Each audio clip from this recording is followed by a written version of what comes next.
नमस्कार दोस्तों, आपका हमारे YouTube चैनल पे स्वागत है। आज अपन पढ़ेंगे काल टॉपिक के बारे में। दोस्तों, आप वीडियो देखने से पहले चैनल को सब्सक्राइब कर लीजिए ताकि आने वाले वीडियो के नोटिफिकेशन आपको मिलते रहे।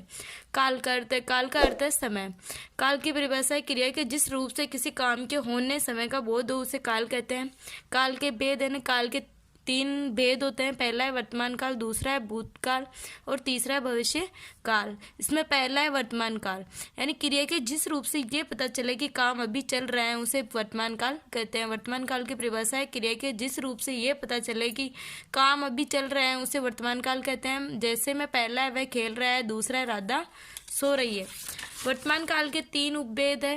उसमें पहला है सामान्य वर्तमान, दूसरा है अपूर्ण वर्तमान, तीसरा संदिग्ध वर्तमान।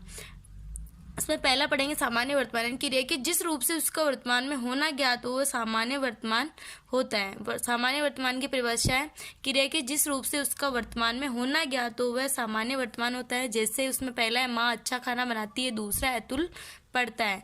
दूसरा पढ़ेंगे अपन अपूर्ण वर्तमान, यानी क्रिया के जिस रूप से ये जाना जाए कि काम अभी चल रहा है उसे अपूर्ण वर्तमान कहते हैं। इसमें जैसे में पहला है मैं लिख रही हूँ, दूसरा है तुम खेल रहे हो। अब तीसरा पढ़ेंगे संदिग्ध वर्तमान, यानी क्रिया के जिस रूप से बीत रहे समय में किसी काम के होने में संदेह प्रकट हो उसे संदिग्ध वर्तमान कहते हैं।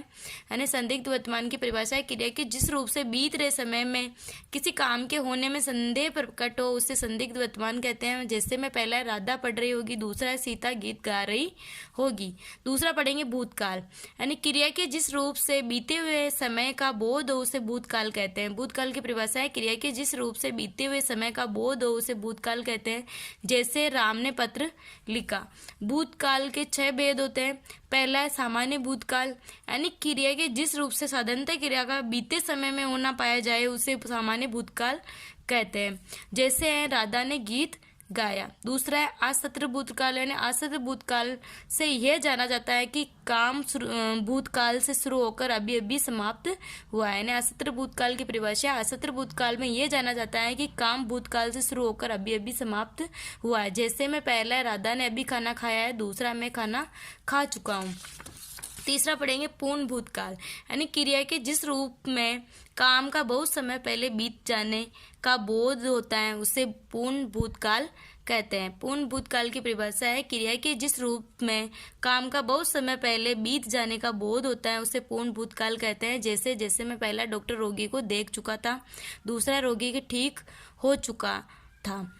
इसमें आप चौथा पढ़ेंगे अपूर्ण भूतकाल, यानी क्रिया के जिस रूप से ये पता चलता है कि काम बीते समय शुरू हुआ था किंतु समाप्त भूतकाल में सूचित न हो उसे अपूर्ण भूतकाल कहते हैं। अपूर्ण भूतकाल की परिभाषा क्रिया के जिस रूप से ये पता चलता है कि काम बीते समय शुरू हुआ था किंतु समाप्त भूतकाल में सूचित न हो उसे अपूर्ण भूतकाल कहते हैं। जैसे में पहला है अरुण झूठ बोल रहा था, दूसरा है पक्षी वृक्षों पर चहचहा रहे थे। अब पढ़ेंगे संदिग्ध भूतकाल, क्रिया के जिस रूप से बीते समय में काम होने में संदेह पाया जाए उसे संदिग्ध भूतकाल कहते हैं। संदिग्ध भूतकाल की परिभाषा क्रिया के जिस रूप से बीते समय में काम होने में संदेह पाया जाए उसे संदिग्ध भूतकाल कहते हैं। जैसे में पहला है राधा ने पुस्तक पढ़ ली होगी, दूसरा है वह चला गया होगा।